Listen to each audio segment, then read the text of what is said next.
গত বছর আগাম শীতের সবজি বিক্রি করে ব্যাপক লাভবান হয়েছিলেন রাজবাড়ীর কৃষকরা। এবারও তাই সবজি চাষের দিকে ঝুঁকছেন। সদর উপজেলার কয়েকটি গ্রামের বিস্তীর্ণ এলাকা জুড়ে হয়েছে সবজির আবাদ। শীত মৌসুমের পুরো সময় সবজির চাহিদা থাকলেও মৌসুম শুরুতে ভালো দাম পাওয়া যায়। তাই রাজবাড়ীর কৃষকেরা শীতের শুরুর অনেক আগেই শীতকালীন সবজির আবাদ শুরু করেছেন। উড়াকান্দা, কাচরন্দ, গোপালবাড়ি এলাকা আগাম শীতের সবজি চাষের জন্য উপযুক্ত। বিক্রি করতেও কোনো বেগ পেতে হয় না। পাইকাররা খেতে এসেই সবজি কিনে নিয়ে যান। যে পরিমাণ দাম আছে এই পরিমাণ দাম থাকলে আর কৃষক বাঁচতে পারে, তাহলে তো কৃষক ঘাটতি পড়ে যাবে কম দাম হলে। যদি বাজারটা এইভাবে থাকে তো আসেন আমাকে বাঁচা আপনার পেঁয়াজটা যদি ইন্ডিয়াতে কম আনে তাই সেটা আমরা কয়টা পয়সা পাবো।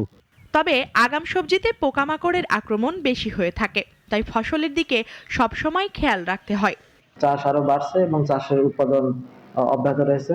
বর্তমানে আবহাওয়া ভালো আছে এবং কৃষকরা নিবিড় পরিচর্যা করছেন। পাশাপাশি মাঠ পর্যায়ে আমাদের উপস্থিত কৃষি কর্মকর্তাদের কৃষকদেরকে প্রয়োজনীয় পরামর্শ এবং সহযোগিতা করে যাচ্ছে। আশা করছি কৃষকরা ভালো ফলন পাবে। শীতকালীন আগাম সবজি ফলনে কৃষকরা অপেক্ষাকৃত বেশি লাভবান হন।